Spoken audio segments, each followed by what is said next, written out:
Pria ini punya kebiasaan unik. Tiap pagi, ia menaruh 3 gelas kosong di meja. Satu gelas diisi sebutir peluru, lainnya 2 butir. Sambil menatapnya, ia menyebut nama, lalu meneteskan es dan saus. Hari ini, ia memilih gelas berisi 2 peluru. Tanpa bicara, ia menuang vodka 96 derajat, lalu meminumnya sekali teguk. Setelah itu, ia mengambil revolver, mengisi silindernya dengan peluru tadi, lalu memutarnya dengan percaya diri. Sambil memberi hormat ala militer, ia mengarahkan pistol ke bawah dagunya sendiri. Seiring peluru masuk ke dalam laras, pria itu menarik pelatuk dengan tekad seolah siap mati kapan saja.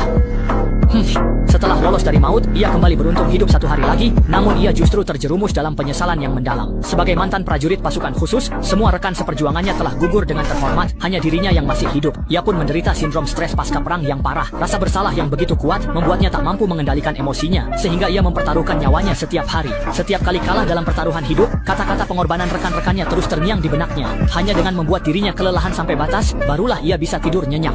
Hari ini pria nekat itu ke minimarket untuk miras, tapi malah berpapasan perampok bersenjata. Semua tiarap ketakutan. Hanya dia yang tenang memilih minuman. Kesal, perampok menodongkan pistol ke punggungnya. Saat berbalik, ia justru merasa tertantang karena memang ingin mati. Ia langsung menodongkan pistol itu ke dadanya. Merasa kurang dramatis, ia malah mengulum moncong pistolnya. Aksi ini membuat perampok terpaku ketakutan. Karena lawan tak kunjung menembak, ia menempelkan pistol ke pelipisnya. Ayo, jangan buat aku melakukannya sendiri. Kirim aku pulang.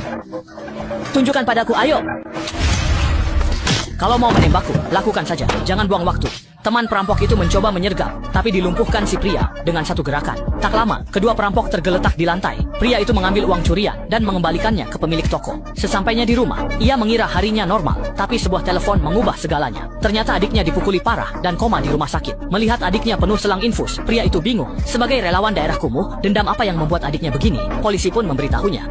Polisi menyebutnya perampokan biasa, tapi firasatnya berkata lain. Ia pun langsung menyelidiki TKP. Namun, warga kumuh ternyata sudah terpengaruh pengedar, sehingga ia tak mendapat petunjuk. Tanpa hasil, ia kembali ke kamar adiknya membawa bunga. Ia melihat perawat Asia menyuntikkan obat dan tak menaruh curiga. Tak lama, adiknya kejang mendadak. Ia segera memanggil dokter. Usai pertolongan darurat, adiknya melewati masa kritis. Anehnya, rumah sakit tak menemukan data perawat Asia tersebut. John yakin ada konspirasi di balik luka adiknya. Esoknya, ia menemui teman adiknya dan mengungkap kebenaran. Ternyata, mereka tak sengaja memotret penyelundupan manusia oleh geng kriminal saat di alam liar, sehingga mereka diincar. Temannya lalu memberikan flash disk bukti foto kepada John. Namun, saat ia hendak pergi, tiba-tiba terdengar ledakan. Pria itu tewas seketika di tempat, dan John pun ikut terkejut. Perhatikan, tak disangka saat ia menoleh, ia justru melihat perawat gadungan yang telah mencelakai adiknya. Ia segera mengejar wanita itu, namun wanita tersebut langsung naik ke sebuah mobil dan melarikan diri, sementara sekelompok pembunuh bertopeng tiba-tiba muncul dari belakang. Mereka mulai menembaki John, bahkan seorang polisi patroli yang tak bersalah pun ikut menjadi korban. Untungnya John sangat gesit. Ia mengambil pistol polisi yang tewas dan mulai melawan.